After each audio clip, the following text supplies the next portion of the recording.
Bonjour, bonjour, bon matin, bon mardi. Alors, faites-moi signe comme d'habitude, dites-moi si vous êtes là pour qu'on puisse commencer ensemble notre voyage de la semaine. Bonjour, bonjour, ici Fanélie pour Thermomix Canada qui va aujourd'hui vous embarquer pour un voyage local. Faites-moi un petit signe, est-ce que quelqu'un est connecté?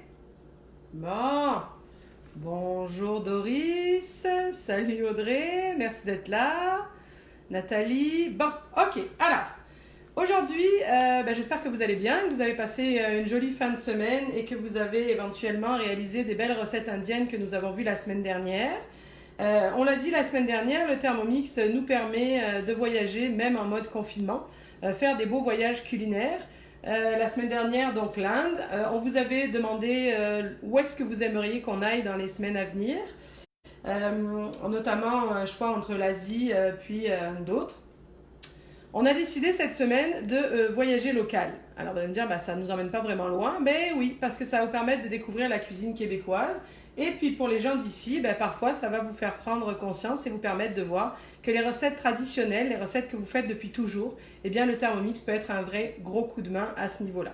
Puis sans compter que peu importe le pays où on habite actuellement, avec l'état de confinement que l'on connaît tous, c'est sûr que mettre en avant la cuisine locale, les produits locaux, c'est important. Donc c'est la mission que nous nous sommes donnée cette semaine chez Thermomix Canada. Vous verrez également au travers de nos publications Thermomix sur Facebook, la mise en avant de quelques producteurs ou petits commerçants qui utilisent le Thermomix dans leur activité, puis évidemment toutes sortes de belles recettes. Alors, avant toute chose, donc cette semaine, la cuisine québécoise. Alors il y en a qui vont dire, celle-ci elle n'est pas vraiment bien placée pour mettre en avant la cuisine québécoise. C'est certain que je ne suis pas née ni au lac Saint-Jean, ni au fin fond de la Gaspésie, mais plus à Marseille en France. Mais ça fait quand même 6 ans que mon travail consiste à développer des recettes pour Thermomix Canada, au travers des différents cours et activités que nous donnons ici. J'ai eu donc pendant ce temps-là la chance de croiser de nombreuses clientes, de nombreuses conseillères qui m'ont appris, expliqué la cuisine locale, et je pense que quand même ça devrait bien se passer aujourd'hui et que vous devrez apprécier notre voyage cette semaine pour la cuisine québécoise. C'est sûr qu'il existe un grand nombre de recettes traditionnelles. Au travers des lives de la semaine, on ne pourra pas toutes les aborder, mais encore une fois, vous allez retrouver toutes sortes de belles recettes sur notre page au cours de la semaine. Puis vos conseillers et conseillères en ont également beaucoup en stock. Aujourd'hui, qu'est-ce qu'on va faire? On va préparer un pâté à la viande. Enfin, on peut en préparer deux même, mais... Donc la recette du pâté à la viande. Pâté à la viande, c'est vraiment un gros classique ici. Toutes les familles ont une recette de pâté à la viande. C'est sûr que moi, celle que je vais vous proposer aujourd'hui aura ma couleur, mais de toute façon, ce qui est intéressant, c'est de vous donner les bases, puis après, chacun est capable de l'ajuster en fonction de sa recette de famille. Le pâté à la viande, c'est une recette qui va être surtout très populaire dans le temps des fêtes, pendant la période de Noël, sur les tables familiales. Mais aussi, ce qui moi m'a impressionné, c'est que ça devient une tradition même familiale, genre même mère, fille, sœur, qui vont se retrouver au début du mois de décembre pour cuisiner toute une journée, 10, 20, 30, 40 pâtés à la viande, puis les mettre au congélateur, donc une série pour le temps des fêtes, puis après au cours de l'année ressortir son pâté à la viande pour se réconforter les jours où ça va moins bien. Donc c'est ça, aujourd'hui pâté à la viande au Thermomix, et vous allez voir de façon très rapide. Puis après, je vous montrerai une autre petite recette express. Alors, on va commencer tout de suite par préparer la garniture de notre pâté à la viande. Est-ce que vous allez bien? Oui, ça va tout le monde? Je vous rappelle que vous pouvez poser des questions en direct. Audrey est là de l'autre côté pour me surligner les plus importantes. Puis quand ce sera en cuisson, je prendrai le temps d'y répondre autant que possible. Sinon, je vous rappelle qu'une fois que c'est terminé, dans le courant de la journée avec Audrey, on essaye le plus possible de répondre à toutes vos questions. Ok, allez, on est parti, on embarque pour la cuisine québécoise. Vous êtes prêts? Oui, c'est bon? Ok. Alors, on va commencer. Donc, dans le pâté à la viande, il y a de la viande, mais il y a aussi des pommes de terre. Donc là, vous voyez que je vais mettre mes morceaux de pommes de terre que j'avais laissés dans l'eau pour ne pas qu'ils noircissent. Donc, mes morceaux de pommes de terre à l'intérieur de mon bol de Thermomix. Et je vais venir hacher ça juste 1 à 2 secondes vitesse 5 pour garder quand même des morceaux de pommes de terre. Vous avez compris? La vitesse 5, ça hache. Selon le temps qu'on laisse, on a des morceaux plus ou moins gros. Vous le savez, ça fait plusieurs fois que je vous le répète. Donc là, je commence par hacher mes pommes de terre, puis je vais venir les réserver. On les ajoutera à la suite de la recette. Donc là, vous voyez, ici j'ai mis 1 seconde vitesse 5. Mes morceaux de pommes de terre sont parfaits. Ici, on va réserver ça dans un bol. pour un peu plus tard. Donc, l'intégralité de la recette, vous allez la retrouver sur nobelmix.ca dès la fin de ce live. Vous constaterez que la recette est pour 2 pâtés à la viande, 2 gros pâtés à la viande. Mais aujourd'hui, j'ai divisé mes ingrédients pour en faire qu'un seul. Tout à l'heure, je vous expliquerai du coup comment adapter nos temps de cuisson quand on coupe en deux. Est-ce que ça va? Parfait. Maintenant, on va commencer la préparation à la viande. On met à l'intérieur du bol un oignon, vous en rappelez, on l'a déjà dit, en entier, 2 gousses d'ail. Ici, vous voyez dans ma petite coupe, un peu de persil déshydraté. Idéalement, j'aurais pris du frais, mais pour les raisons qu'on connaît, je n'en avais pas. Alors, ici donc, j'ai ajouté mon oignon, mon ail et mon persil. Dans ma coupelle ici, vous allez trouver des champignons déshydratés. Ça n'est pas indispensable. Moi, j'aime ça, le petit goût que ça apporte, mais dans la recette traditionnelle, par exemple, il n'y en a pas. Puis si vous n'en avez pas dans vos placards en cette période de confinement, c'est pas très grave, vous pouvez faire la recette tout de même. Si vous en avez, je vous invite à essayer. Je ne réhydrate jamais mes champignons quand je travaille avec le Thermomix parce que je trouve que ça ne sert à rien parce que tout le goût du champignon va s'en aller dans l'eau de réhydratation. Puis en plus, le fait de l'utiliser comme ça, déshydraté, ça va permettre d'absorber les jus de cuisson et de donner une texture à ma préparation. Donc, ici, j'ai mis mes champignons déshydratés, mon oignon, mon ail et un peu de persil. On s'en va hacher quelques secondes en vitesse 5 comme d'habitude pour le démarrage de la recette. Parfait. Allons voir de quoi ça a l'air, mais vous avez pas mal l'habitude. Je vais donc rabattre au fond du bol comme on fait toujours, puisque l'étape d'après va être de faire suer rissoler. Donc là, vous voyez mes champignons déshydratés, coupés en morceaux, mais vont parfumer la recette tout de même. Cette astuce-là du champignon dans la base, ça peut être utilisé pour différentes choses. J'aime ça aussi dans ma sauce spaghetti, ma sauce bolognaise, faire ce genre de choses-là pour parfumer. Ensuite, on va venir ajouter, mettre en place le fouet. Donc le fouet, vous le savez, pas de cran particulier. On vient le placer comme ceci, en travers des lames. Puis je vous l'ai déjà montré. Si on tourne légèrement notre fouet vers la droite ou vers la gauche, il est calé. Regarde, je suis capable de soulever mon bol, d'accord? Donc les petits crans qui sont dans le fouet, un tout petit quart de tour à droite ou à gauche va bloquer votre fouet. Je replace. J'ajoute un peu de matière grasse, de l'huile d'olive ici, mais vous le savez, les quantités, la sorte, c'est vous qui décidez.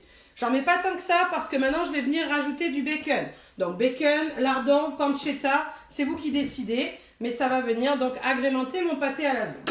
Ensuite, je referme, puis je vais venir programmer quelques minutes, vous le savez, toujours pareil, pour rissoler. C'est quoi la température pour rissoler avec son Thermomix? C'est quoi en général la programmation de base? 3 à 4 minutes à 120 degrés, à faible vitesse, en sens inverse bien évidemment, et surtout en retirant le gobelet pour laisser évaporer. Ça va tout le monde? Bon. Je viens de voir passer en diagonale quelqu'un qui demande si on peut remplacer les champignons déshydratés par des frais. Oui, vous pouvez, mais à ce moment-là, ça ne sera pas à cette étape-là. Puis, il faudrait les pré-trancher un peu avant. Ou alors, les avoir, oui, hacher avec les pommes de terre, peut-être au début, juste une seconde. Parce que c'est pas la même affaire. Là, vraiment, si je mets des champignons, c'est plus pour un parfum. Puis, on sait tous que les champignons de Paris, mettons, ça pas tant. C'est moins concentré que quand ils sont déshydratés. Est-ce que ça va toujours? Le bacon, oui, a été coupé en morceaux. Ça, c'est important. Ici, les tranches de bacon, là, ce sont des grandes tranches comme ceci. On n'ira pas essayer de hacher son bacon dans le Thermomix. Pas tant que ça va le briser, mais ça va donner un mauvais résultat parce que le gras qui est sur le bacon va se prendre dans la lame et on aura quelque chose de pré-haché. Donc, en général, je prends ma plaque de bacon, puis au ciseau, je vais venir couper 3-4 morceaux comme ça, puis c'est ça que je vais mettre dans mon Thermomix et les morceaux de bacon vont par la suite se défaire. Est-ce que ça va? Concernant les temps de cuisson, Karine, je vais y revenir quand on sera en mode cuisson de la viande, de vous expliquer comment diviser et adapter vos temps par rapport à la quantité dans votre bol, si vous voulez bien. Ok, alors, donc là, on est en train de faire suer et revenir notre préparation. Quand ça va sonner, on va venir ajouter notre viande. Censément, dans le pâté à la viande, c'est du porc ou un mélange de viande, porc, veau et bœuf. Ici, moi, j'ai pris du bœuf parce que c'est ce que j'avais, mais idéalement, c'est plus du porc ou encore une fois, porc, veau et bœuf. C'est bon tout le monde? Qu'est-ce qui va ensuite venir aller à l'intérieur de notre pâté à la viande et qui est traditionnel? Les pâtés à la viande ont un goût spécial, c'est pas le mot là, mais un goût particulier qui correspond au pâté à la viande. Ça va être un goût qui va être par rapport aux 4 épices. En fait, c'est surtout un goût, on met souvent dans le pâté à la viande le 4 épices qui est un mélange de cannelle, puis de clous de girofle, puis de muscade. C'est ces petits goûts-là qu'on va retrouver. C'est très particulier au pâté à la viande. Certains vont en mettre plus ou moins, mais c'est vraiment ce goût-là qu'on recherche dans le pâté à la viande. Moi, je sais que le concept de vraiment cannelle, je trouve ça un peu intense. J'aime ça mettre plutôt du piment de la Jamaïque plutôt que du 4 épices dans mon pâté à la viande. Piment de la Jamaïque, ça porte le nom de piment, mais c'est pas piquant tant que ça. C'est un mélange, un peu le même principe que le 4 épices, mais moins balancé en cannelle, plus muscade que cannelle, mettons. Donc c'est le choix que je vais faire dans mon pâté à la viande ici, mais vous pouvez ajuster comme vous voulez. Puis encore une fois, la recette traditionnelle, c'est avec du 4 épices ou de la cannelle et un mélange, mais vous pourriez réaliser cette recette avec un peu d'herbe de Provence. C'est sûr que c'est un sacrilège pour le vrai de vrai québécois, mais si on est en mode confinement ou qu'on veut s'amuser ou adapter, ben, c'est pareil, on peut jouer avec ça autant qu'on veut. Quand on n'aime pas le clou girofle, et c'est mon cas, en effet, vous avez raison madame, dans le mélange, de toute façon, ça passe incognito, puis ça fait partie de ce goût-là. Puis pareil, dans le piment de la Jamaïque, c'est moins prononcé que dans le 4 épices. Ça va tout le monde? Bon. Ici, on a fait donc revenir rissoler notre bacon avec nos oignons. Peut-être vous voulez voir, mais enfin, il n'y a rien d'extraordinaire à ce stade-là. Parfait. Donc là, c'est le temps de venir rajouter ma viande hachée. Donc, je vais juste venir légèrement la défaire. Puis, j'essaye de faire en sorte de la répartir de chaque côté de mon fouet. Ça va? Ok. On replace ça comme ceci. On peut bien sûr venir ajouter son poivre à cette étape-là. Pour le sel, on en reparlera tout à l'heure. Comme ceci. Et là, on repart pour environ 2-3 minutes. Toujours à 120 degrés. Il y en a qui m'ont répondu, en effet, c'est la juste température pour faire suer, rissoler. Toujours à sens inverse, toujours à faible vitesse. Vous vous rappelez de l'astuce? On peut venir mettre son doigt juste sur le dessus de la lame ici. Le fouet, pardon, pas de la lame, sur le dessus du fouet, juste pour le temps qu'il se lance. C'est pas chaud, ça risque rien du tout, c'est le temps qu'il prenne son rythme pour éviter éventuellement qu'il débarque. Ok, alors. Donc, on en était à parler du 4 épices. Quels autres ingrédients vont rentrer dans mon pâté à la viande? La sauce anglaise, je déteste dire ce mot-là, c'est la sauce Worcester nanana, là, vous comprenez, la Worcester chagnon. Donc ça, c'est de la sauce anglaise qui va venir pimper, puis qu'on utilise beaucoup dans la cuisine québécoise, sûrement pour les racines anglophones du pays. Souvent, on va venir utiliser ça dans le pâté à la viande, dans différentes recettes, pour venir parfumer, saler, assaisonner la recette. Là, il y a une question très intéressante qui vient de passer en diagonale. Pourquoi le fouet? À cette étape-là, c'est pas très... Enfin, quand j'avais juste mis mes oignons et mon bacon, le fouet n'était pas vraiment indispensable. Mais à rajouter ma viande, puis vous allez voir par la suite mes pommes de terre et donc avoir du stock à l'intérieur de mon bol. Mais c'est la même explication que la dernière fois quand on a fait le risotto. C'est pas obligé, mais moi je vous le recommande fortement. Parce que votre Thermomix, la lame est au fond. Tu vas la mettre en mijotage, donc à très faible vitesse. Tu vas la mettre en sens inverse pour pas briser. On est d'accord? Mais si tu as du stock de bouffe jusqu'ici dans ton bol, ben la pauvre lame qui est au fond, ben c'est sûr qu'elle va avoir du mal à faire que ça mélange de façon régulière et donc d'avoir une cuisson uniforme. Probablement qu'avec autant de stock que ce que je vais avoir, qui est censément 700 g de viande, puis autant de pommes de terre, c'est-à-dire le bol plein, eh bien, le fond va être surcuit, voire accroché, puis le dessus un peu moins. Le fait de mettre le fouet à l'intérieur, eh bien, il va brasser pendant la préparation et faire en sorte que la viande et tout le monde se mélangent pour une cuisson plus homogène. La morale de l'histoire, c'est que tu fais comme tu veux, mais dans n'importe quelle recette que tu adaptes à toi ou recette cookie doux, si tu viens placer ton fouet dans des recettes de mijoter, par exemple le bœuf bourguignon, la blanquette de veau, la blanquette de poulet, toutes ces choses-là où il y a du stock dans le bol à faible vitesse, le risotto, si tu mets ton fouet à l'intérieur, tu vas avoir une cuisson plus homogène, plus régulière. Quand je vous le dis, est-ce que ça a du sens? Oui? Bon, ben c'est ça. Vous pouvez l'essayer si vous voulez, vous verrez que ça fonctionne très bien. Donc, on a parlé de la sauce anglaise, la sauce Worcester nanana. Également, on va venir mettre une petite touche de vin rouge à l'intérieur. C'est pas obligatoire. Ça peut être évidemment du bouillon de poulet ou de l'eau détendue, éventuellement du vin blanc si vous voulez. Moi, je trouve que le vin rouge, ça va venir twister un peu, relever un peu notre préparation de pâté à la viande. Et comme je vous l'ai dit, il y a des recettes traditionnelles dans chaque région, avec des touches particulières dans chaque famille. L'idée, c'est de vous donner les grandes lignes, mais à vous de vous amuser à pimper tout ça. Par quoi est-ce que je peux remplacer le bacon? Je ne mange pas de bacon. C'est sûr que le bacon va nous apporter une petite touche de gras là-dedans. Donc vous pourriez jouer sur votre viande hachée. C'est-à-dire que dans la viande hachée, peu importe la sorte, on a de la maigre, de la mi-maigre, de la extra maigre. Ben, c'est sûr que l'idée de mettre du bacon, c'est d'avoir une recette un peu moins sèche, un peu plus tendre. Mais ce n'est pas indispensable, c'est toujours pareil, vous pouvez le retirer. Tout le monde va bien? Pas de questions en particulier? Allez, alors on continue. L'étape suivante, Donc je vais vous montrer, notre viande a commencé à revenir, elle n'est pas complètement cuite, mais elle a commencé grâce au fouet, elle est bien mélangée. Ici, je vais venir ajouter les pommes de terre que nous avons hachées au début de la recette, parce que dans le pâté à la viande, il y a de la viande et des pommes de terre. On va venir ajouter notre mélange de piment de la Jamaïque, notre sauce anglaise Worcester, blablabla. Également notre vin rouge, vous vous rappelez, un petit 50-80 grammes de vin rouge. Puis, au lieu de mettre du sel, je vais venir ajouter mon fond de légumes ou mon fond de volaille. Moi, vous le savez, quand il est foncé comme ça, c'est quoi? C'est mon fond de champignons, parce que j'aime vraiment ça, les champignons, au cas où vous n'auriez pas remarqué. La recette du fond de champignons est sur nobalmix.ca et votre recette de fond de légumes, on l'a fait la semaine dernière. Vous l'avez également sur nobalmix.ca ou dans Cookidoo. Ça va tout le monde? Donc là, c'est le temps de venir faire mijoter notre viande. Je vais venir placer sur le dessus le couvercle anti-projection du TM6 pour éviter les éclaboussures. Si jamais il est disponible pour le TM5 également, ou si vous avez un TM5, vous pouvez passer votre panier sur le dessus pour éviter les projections. Là, on va programmer une dizaine de minutes à 120 degrés, toujours en sens inverse, toujours en mijotage, pour venir donc faire mijoter notre viande hachée pour notre pâté à la viande. Ça va bien? Oui? Y a-t-il des questions en particulier ou je peux continuer? Oui, ça va? Ok. Donc là, ce qu'on va venir faire, c'est préparer la pâte à tarte de nos pâtés à la viande parce que ça prend une pâte à tarte. Est-ce que vous êtes correct? Oui. Le fouet, oui. Mijotage et sens inverse à cette étape-là. Et je vous rappelle que vous allez retrouver toutes les étapes sur la recette mise en ligne sur nobalmix.ca après cela. Donc, ici aujourd'hui, on va apprendre à faire de la pâte à tarte. Il y a 15 jours, je pense, on a appris à faire de la pâte feuilletée. La pâte à tarte, c'est enfantin dans le Thermomix. Donc, on y va. On va venir mettre à l'intérieur du bol du beurre. Donc là, on est d'accord que c'est la pâte pour mes pâtés à la viande. Mais ça peut être la fond de pâte pour une quiche. Ça peut être pour n'importe quoi. Vous verrez que ça, c'est la pâte à tarte ou pâte brisée salée. Demain, nous réaliserons une pâte à tarte ou pâte brisée sucrée. Je vous rappelle que là, la recette que nous sommes en train de faire est pour 2 pâtés à la viande. Je vais vous montrer la taille un peu plus loin. Est-ce que ça va toujours? Oui, tout ce que je vous raconte peut fonctionner avec le TM31, le TM5, le TM6 sans aucun souci. Donc, le beurre.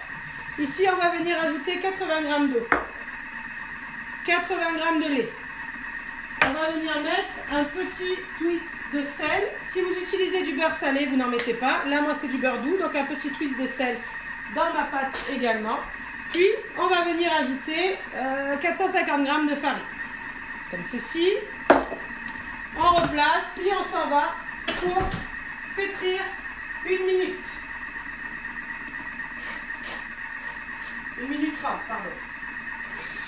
Ok, là vous allez me dire, le mode pétrin, normalement, c'est fait pour faire du pain. Tu n'es pas en train de faire du pain.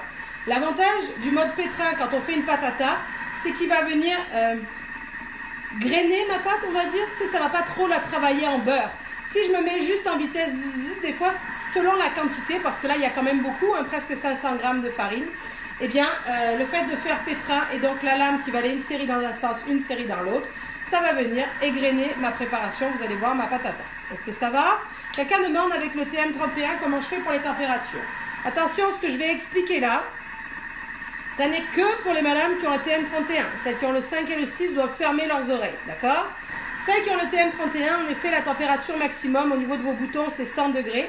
Puis ensuite, on voit le bouton Varoma.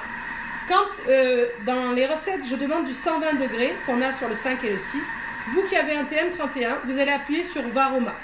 Le Varoma du TM31 va se rendre à 114-117 degrés. Donc on n'est pas encore à 120, mais ça va vous permettre d'avoir une température excessive. Comme je vous l'ai déjà expliqué, les madames de 5 et de 6, ça ne donne rien d'aller appuyer sur Varoma. Vous n'irez pas plus haut parce que c'est du 120 pareil, mais en mode fluctuant pour pimper la vapeur en haut de notre Varoma. Donc si on résume, TM31, vous mettez la touche Varoma si vous voulez à 120 degrés. Quelqu'un demande si on peut mettre de la graisse Crisco à la place du beurre. Donc ça c'est traditionnellement québécois, c'est certain, la graisse Crisco, ça fait pas très longtemps que je sais ce que c'est. Oui, vous pouvez madame, il n'y a aucun problème si vous préférez. Ok, ici, au bout d'une minute, on obtient cette affaire-là. Puis, comme quand on fait la pâte feuilletée, la plupart des madames, quand elles ouvrent le bol et qu'elles voient ça, elles font « c'est raté, c'est quoi, c'est pas ça que je veux ». Puis elles me remettent ça à travailler, je sais pas combien de temps. Faut pas faire ça, parce que si vous remettez à travailler, vous allez avoir une pâte crémeuse et c'est pas ça qu'on cherche. Donc là, ce qu'on va faire, je vais essayer de ne pas mélanger ma spatule. on va venir débarrasser la pâte sur notre thermomate comme on a déjà fait avec la pâte feuilletée. Donc là, j'active le dessous de mon bol pour aider à défaire la pâte. Vous voyez, comme ceci. On a tout sorti. Puis, comme on l'a appris tout à l'heure, vous voyez, ça, j'aurais pas dû. Comme on l'a appris la dernière fois quand on a fait la pâte feuilletée, ce qui est sur les parois ici, il n'est pas question d'aller le rajouter à ta pâte. Déjà, vous voyez bien, je suis sûre que sur la vidéo, vous voyez que c'est pas la même couleur. C'est pas la même couleur parce que là-dedans, il n'y a pas de beurre. Là-dedans, regarde, c'est dégueulasse. C'est juste de la colle, c'est juste de la farine et de l'eau. Parce que au moment où on a envoyé la programmation, le plus léger, c'est-à-dire l'eau et le beurre, ont été projetés sur les parois de notre bol. Donc, on n'ajoute pas ça à sa pâte, on le gratte très rapidement et on le met à tremper pour que ce soit plus facile à nettoyer. Est-ce que ça va? Ici, donc, notre pâte à tarte, on la rassemble juste grossièrement. Donc, je vous rappelle que là, la recette qu'on voit là, c'est pour 2 pâtés à la viande, c'est-à-dire un dessous, un dessus, puisque les pâtés à la viande sont comme des tourtes, là, vous verrez refermées. Donc là, je fais juste ça. Ma pâte a l'air moche, mais elle n'est pas moche du tout. Rappelez-vous la pâte feuilletée avec le même air. Puis, je vais venir la conserver comme ceci, soit dans un papier film, soit ici dans un sac Ziploc, un sac congélation, pour venir la mettre environ 15-20 minutes au réfrigérateur avant de l'étaler. Ça veut dire quoi? Ça veut dire que dans la fiche recette que vous trouverez sur Nobel Mix, évidemment qu'on commence par faire la pâte à tarte, on la met au frigo, puis ensuite on fait sa préparation à la viande. Moi j'ai inversé pour que lors de ce live, ce soit plus facile et plus rapide. Est-ce que tout le monde va bien? Oui? Donc, admettons que 15-20 minutes se sont écoulées, on ressort notre pâte à tarte du frigo, on la coupe en 2, puisqu'on est d'accord, ça va faire 2 tourtières. L'idée, évidemment que j'ai fait un tour de magie pour gagner du temps. Regardez voir. Donc, 2 tourtières de cette façon-là. Donc, soit, le concept de pâté à la viande, c'est que c'est haut par rapport à un plat à quiche. Donc, on a cette affaire-là où il y en a beaucoup qui utilisent ce genre de plat comme ceci. Mais vous voyez la taille et vous voyez. Donc, la recette d'aujourd'hui, c'est pour 2 pâtés comme ceci. Est-ce que tout va bien? Donc, la pâte à tarte que je viens de faire, coupée en 2, d'accord? Puis ce même morceau-là, coupé en 2 tiers, 1 tiers. Tout est écrit dans la fiche recette. 2 tiers, 1 tiers, pourquoi? 2 tiers pour le fond, parce que le disque est plus grand. 1 tiers pour le dessus, parce que c'est plus petit. Est-ce que ça va? À étaler, c'est très simple. On farine, vous pouvez fariner généreusement votre comptoir pour éviter que ça colle, de par la présence du beurre. Cette pâte-là est extraordinaire, parce que on n'a pas besoin de mettre de papier. Vous voyez, il n'y a rien au fond de mon plat. J'ai ma pâte directement. Elle se défait super bien une fois que c'est cuit. On décolle juste un peu les bords. Éventuellement, on a collé avec le jaune d'œuf quand on va dorer. Puis ça se défait directement. Ça va tout le monde? Oui? Quelqu'un me demande si on peut mettre la pâte au congélateur. Vous avez raison, il faut que je vous parle de ça. J'oublie tout le temps de vous parler de la conservation et du congélateur. En effet, on peut, si on veut, préparer une recette de pâte à tarte, la défaire comme je viens de faire, puis avoir un pâton pour deux pâtés à la viande. Mais comme le bol est sale, on peut juste gratter ce qui est sur les bords, puis relancer une recette directement, qu'on met en boule comme je viens de faire là, qu'on filme correctement. Et oui, on peut la mettre au réfrigérateur jusqu'à 6 mois, au congélateur, pardon, jusqu'à 6 mois sans problème. Par contre, pour la dégeler, on la met au frigo environ une nuit. Pour la laisser remonter en température, on évite évidemment le micro-ondes parce qu'il y a beaucoup de beurre à l'intérieur. Ça va bien? Concernant les pâtés à la viande, rappelez-le-moi à la fin, je vous expliquerai comment faire pour s'organiser. Vous vous rappelez mes petites madames qui en font des tonnes et qui les mettent au congèle. Rappelez-moi, je vous redirai ça quand ce sera le temps. Est-ce que jusqu'ici tout va bien? Tout le monde est bien content? Oui, vous suivez? Ok. Alors, ici, c'est sur le point 2. Maintenant, je vais vous parler d'une autre recette traditionnelle au Québec. C'est la salade de choux. Alors, la salade de choux, c'est intense, hein. Pratiquement, il y a des restaurants où peu importe ce que tu manges, dans ton assiette, il y aura toujours un peu de salade de choux. Alors, il y a la salade de choux traditionnelle ou la salade de choux crémeuse. En Europe, on aurait tendance à appeler ça de la coslo, parce que vous savez qu'en Europe, on parle toujours plus en anglais que les autres, là. Donc, ça serait l'équivalent de la coslo. Donc, une salade de choux qui comporte quelques carottes pour la couleur, quelques oignons verts, puis du chou, comme ceci. D'accord? J'appelle le chou à la salade de choux parce que maintenant, je suis toute mélangée, ça m'énerve d'ailleurs, mais en France, on appelle ça le chou vert, je pense, et ici, c'est du chou blanc. Mais bref, moi, c'est le chou à salade de choux. La salade de choux, donc, c'est traditionnel, tout le monde mange ça. Puis là, je m'adresse vraiment aux madames québécoises. C'est hallucinant le nombre de gens qui achètent de la salade de choux toute faite alors qu'elles ont un Thermomix, parce qu'avec le Thermomix, c'est enfantin de faire sa propre salade de choux.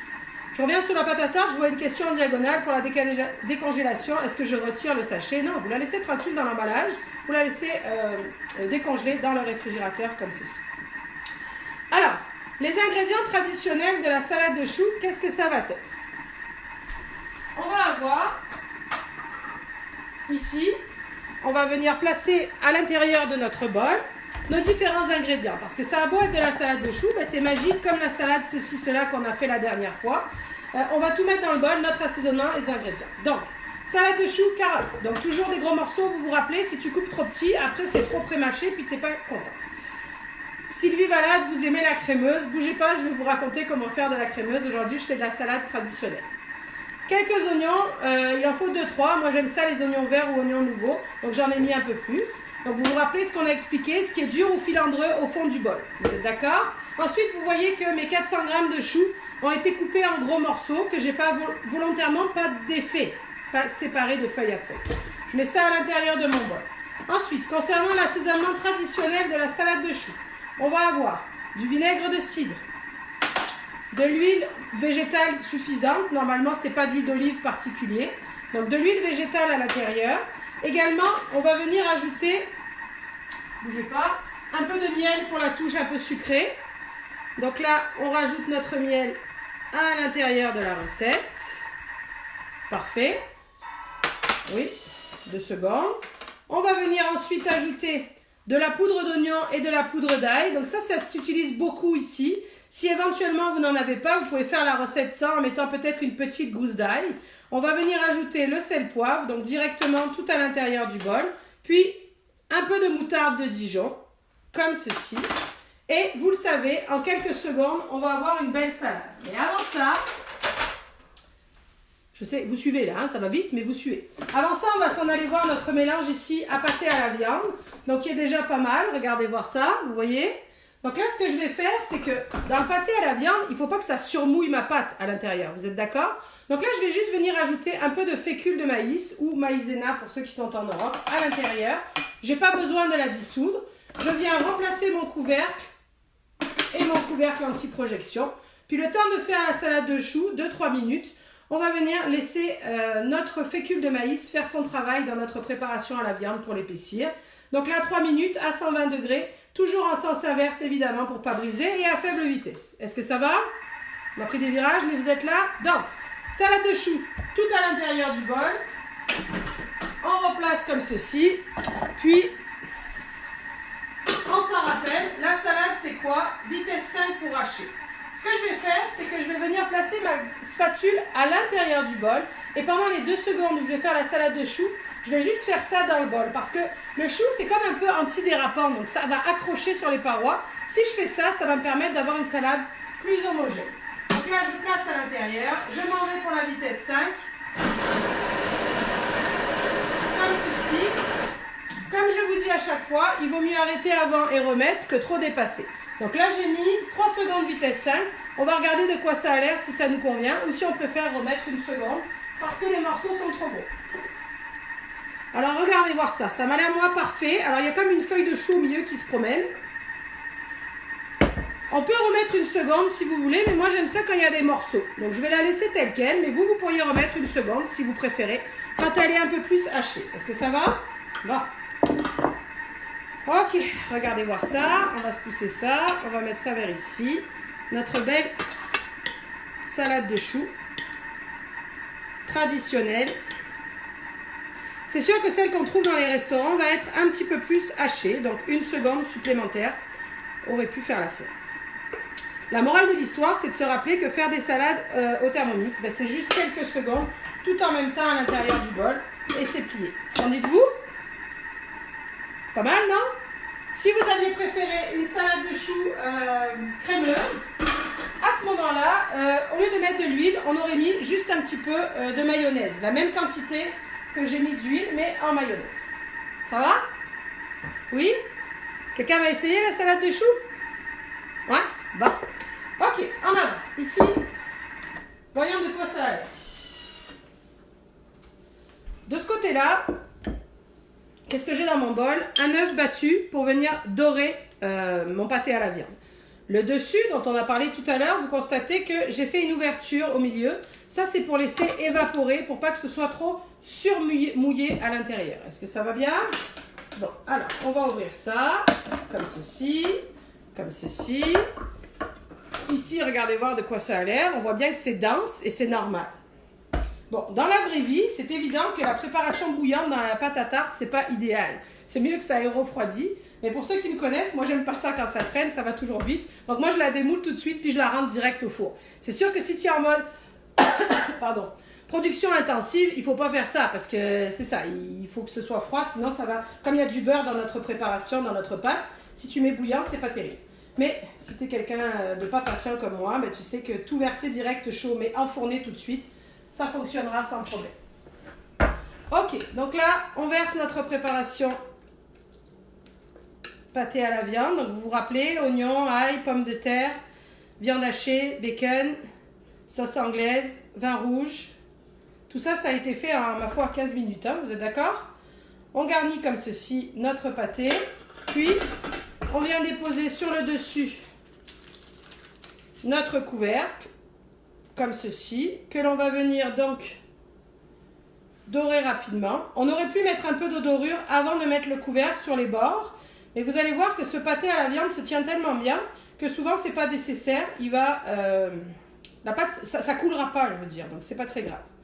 Donc là, on peut remettre notre petite fleur tant qu'à y être. On va juste venir rentrer ici notre pâte pour souder notre pâté à la viande. Et là, badaboum, pas plus compliqué que ça. On s'en va dans le four pour 20 minutes à 400 degrés Fahrenheit. Ça va tout le monde? Ça a été vite, mais est-ce que ça va? Alors, avant de vous laisser, revenir sur plusieurs points. Le premier, adapter les quantités, je vous l'avais promis, puis la conservation. Oui, Céline, on peut changer le vin. Repasser en arrière le début du live, je l'ai expliqué pendant quelques instants.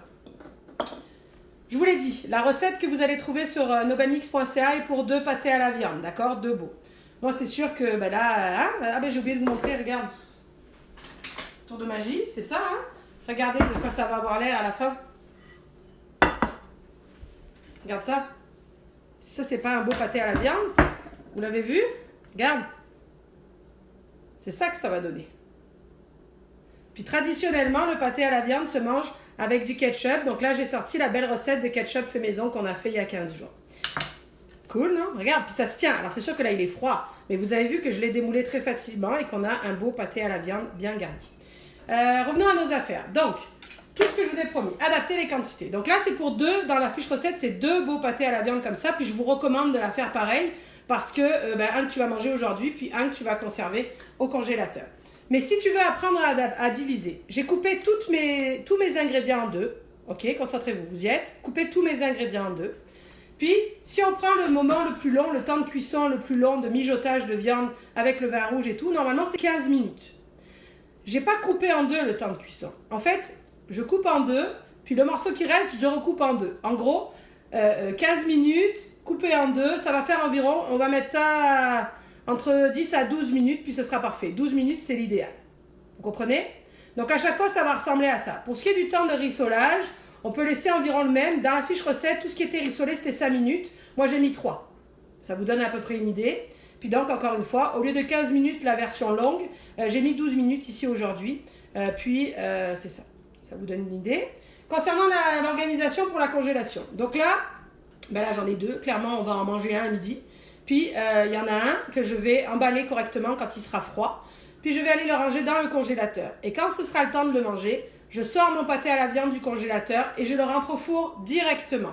Par contre, mon four sera à 300 au lieu de 400, donc environ 300-325 max. Puis je vais le laisser quelque chose comme 40-45 minutes dans le four pour finalement le dégeler et le remonter en température et non le surcuire. Est-ce que ça va? Est-ce qu'on peut faire des individuels? Bien entendu, amusez-vous à faire des individuels autant que vous voulez. D'ailleurs, je pense que sur nobelmix.ca, il y a une recette de petits pâtés individuels, mais avec un mijoté de viande, avec des cubes de veau à l'intérieur cette fois-ci. À ce moment-là, évidemment que le temps de cuisson au four va être réduit légèrement, mais pas tant que ça.